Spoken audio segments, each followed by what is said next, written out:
Mr. President, your Committee on Government Corporations has had a couple of hearings on this matter. Couple of hearings simply because this bill was previously approved by the previous Congress, and the approval was based on a 2,000 peso across-the-board increase. Unfortunately, Mr. President, or rather fortunately or unfortunately, depending on which side of the fence you're on or you're in, the President of the Republic of the Philippines, Benigno Aquino III, vetoed this proposal to the chagrin of many, many folks. And so, when we took over, a number of senators have filed bills, and I will quote the bills that were filed here were as follows. Senators Recto, Villanueva, Trillanes, the fourth, Villar, Ejercito, Binay, Legarda, Soto III, Subiri, this representation, and Senator Gatchalian as authors of individual legislation, which is already on the board, Mr. President. Having said that, Mr. President, the Constitution states that the state shall from time to time review to increase the pensions and other benefits due to retirees of both the government and the private sector. This is Article 16, Section 8, 1987 Constitution, Mr. President. Having said that, Mr. President, the last increase that was given by the SSS was in 2014, which granted a 5% across-the-board increase, which really translates into 60 pesos. 60 measly pesos, Mr. President. And that's why I'm not astounded by the fact that the previous Congress came out with the bill for 2,000 pesos. Normally, Mr. President, this representation, and I believe many of us here, would not try to arrogate upon ourselves the responsibility of increasing the pensions. Why? Because we do not have current knowledge or current knowledge of the operations of the SSS, Mr. President. And they have a board. And by intervening and saying that we can increase the pensions by legislation, we are putting ourselves at risk as well as the government, because this will come out into budgetary support should we be mistaken. And precisely this is why I believe President Aquino vetoed the previous law on the matter, the previous proposal on the matter, which was already an enrolled bill at the time. But a lot of this pensioners, the senior citizens, who are reeling from the high cost of living, and for that matter, Mr. President, inflation has gone up so much that the 1,200 pesos of yesteryears is now amounts to about 580 pesos a year, Mr. President. And so there was a sense of urgency on both houses of Congress to indeed refile this and do so post haste.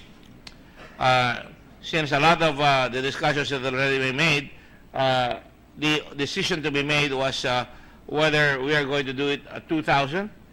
And when we announced that it was going to be at 2,000, the Department of Finance balked, the Social Security system balked. They have a new chairman of the Social Security Commission, and therefore, and the system, and they appealed, so we called another hearing, and in the process, we agreed that we would provide across-the-board increase of 1,000 pesos. However, the House said they wanted 2,000, but we were able to prevail upon them to do 1,000 first. I had to speak with the Speaker, Alvarez, as well as Secretary Dominguez, which cost me a day's absence here, if you will recall, being marked absent even if I was here. But nonetheless, Mr. President, they agreed, but they agreed to have a second tranche by the year 2019, Mr. President. And the recommendation of your committee is indeed to give a first tranche by January this year and study the matter by June 2018, where we can recommend whether to increase it at some later date, Mr. President. Having said that, Mr. President, there is no argument that with the food and poverty threshold being the way it is, Mr. President, and according to the Philippine Statistics Authority, a family of 5 needs at least 6,365 pesos per month to meet the family's basic food needs, and at least 9,140 pesos per month to meet both basic food and non-food needs. An average pensioner receives 3,169, an amount way below the poverty threshold. Now, the issue of how long is the fund going to last if we're going to issue a 2,000 peso across the board increase. And the answer is the fund will last until 2042, Mr. President. It will be depleted by 2042. But a 1,000 peso increase by January 2017 will result in the fund lasting until 2032. Now, Mr. President, all this is really beside the point if we can muster, or rather the SSS can muster and the government can muster the necessary political will. One, we could increase the contributions, Mr. President. Two, we can actually be more aggressive in collecting the SSS from employers and employees, Mr. President. Right now, the current SSS membership is 34 million. But it's woeful, however, that that they are only able to collect 38%, Mr. President. So it is indeed very, very sad that they are unable to collect this, and that is what I told them. After all, the board as well as the executive officials of the fund has very reasonable salaries, and they should have ample salaries. After all, Mr. President, they are handling the major retirement fund for the private sector in this country. Of course, Mr. President, the government can do its share. The government can provide more employment simply by spending the infrastructure money that has been allocated in our budget. The government can promote more for tourism so that and apply the tourism incentives that have been provided by the law that we crafted that created the TIESA. Tourism can easily generate jobs and therefore have more membership. Of course, the government can also make sure that the foreign direct investments, by the way, in a survey of people leaving, of investors coming from China, their preference is Vietnam, which I think got about 29%, or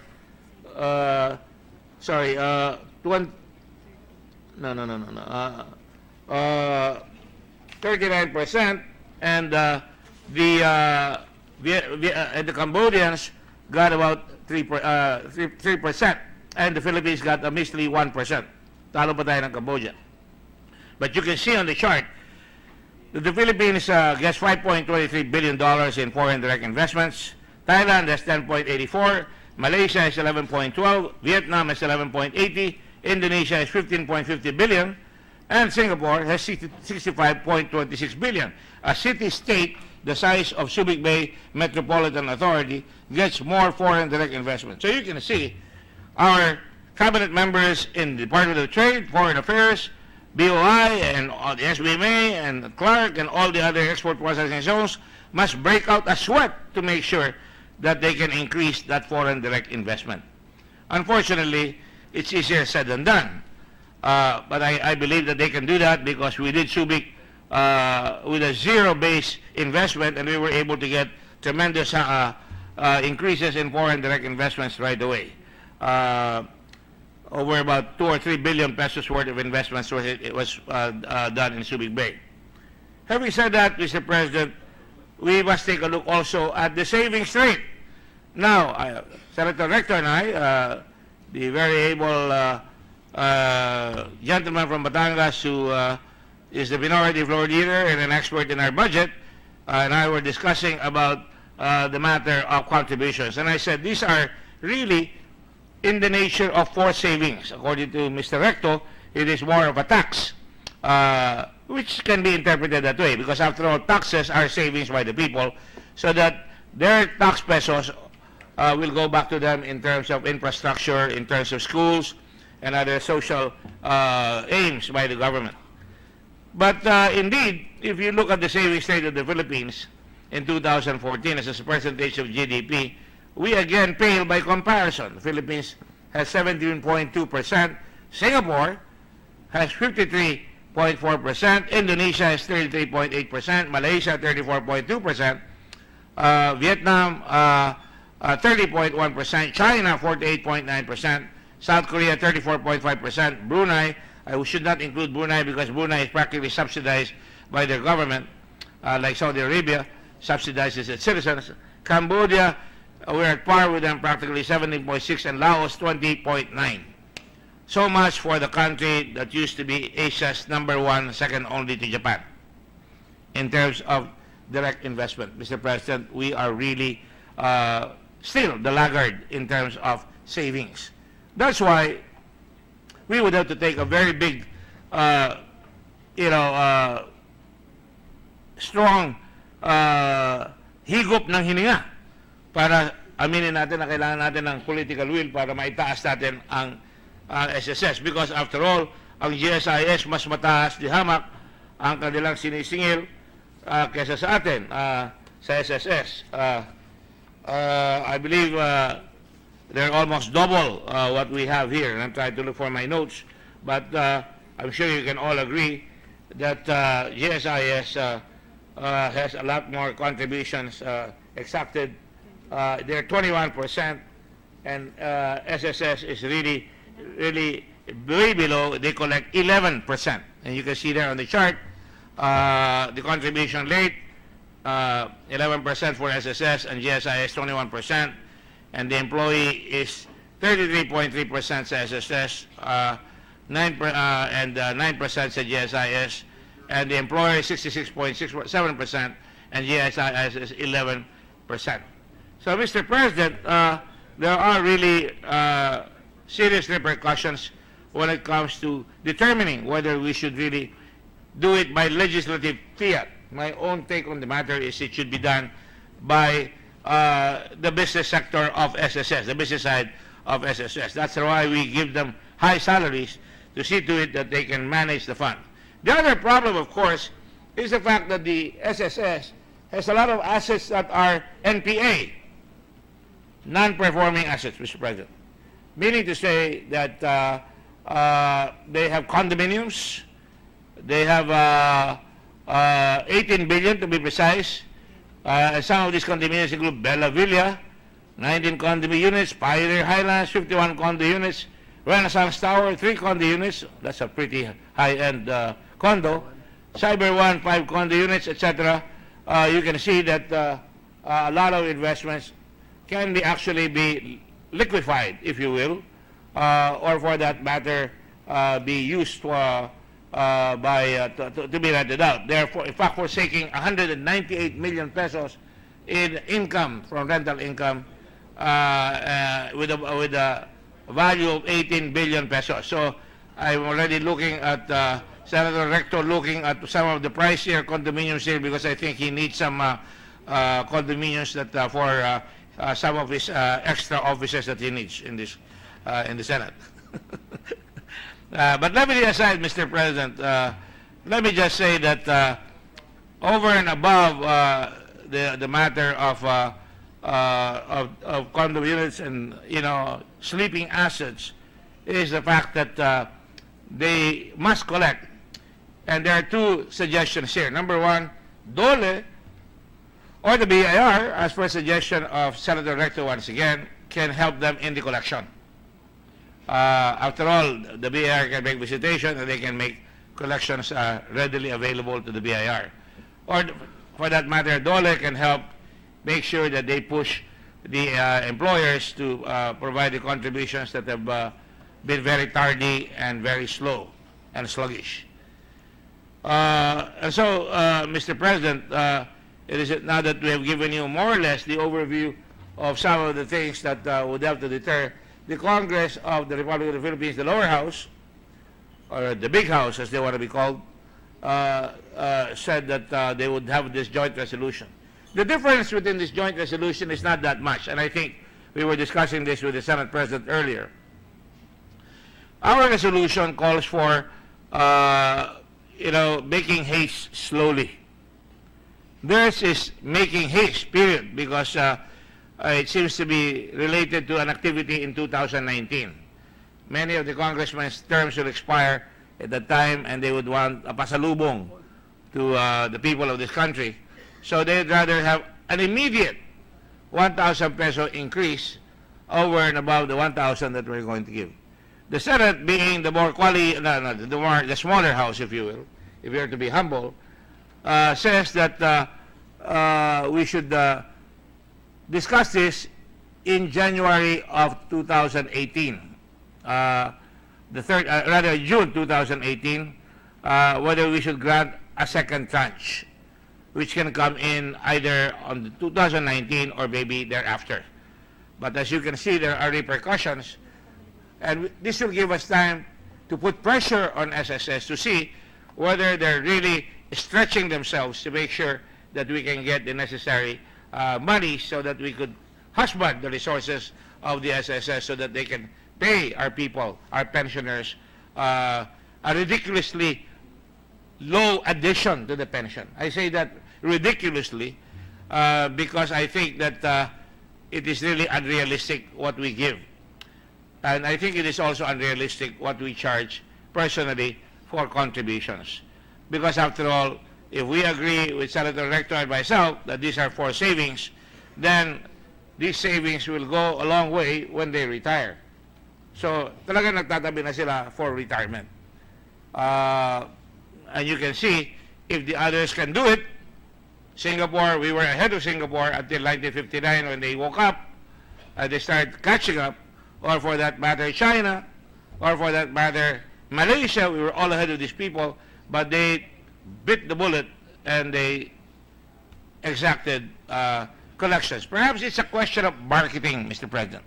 As I advise the SSS, you should learn to market and not you treat it as if it is a handout. I think they should market it as though if you want to retire well, what you put in is what you get back. So if you put in small, you get back small. There are, of course, other amendments made by Senator Soto, which I thought were rather good amendments, but I think we must have to wait, along with the others who have amendments, when we finalize whether we're going to decide in 2018 to provide the second tranche. And that's where I think the real bill will come in. At the moment, if we want to give our people a feel-good present, not just for Christmas but for the year, at least the 2 million plus pensioners should be made aware of the fact that their Senate and their Congress has now provided 1 million and that we're going to do it on a joint resolution basis. I do not see any contradiction because whether we say we give it on 2019 and why we say that we're going to give it after consideration, we can still agree to do it in 2019 when we go on 2018 on the discussion on whether we're going to have a second tranche. So this is a resolution, Mr. President, that I think can proceed. And so I ask, in the interest of our people, and I'm saying this because they deserve it, this is what they gave to the system. It's time we give them a little bit of extra emoluments for this coming season of Christmas and the coming New Year. And so therefore, I'd like to ask our colleagues here to amend, to adopt this so that we can go ahead and announce it that it be given by January at the latest, or possibly even at the earliest before the end of this year. I therefore implore to get this bill approved, Mr. President, or this resolution approved. Thank you very much.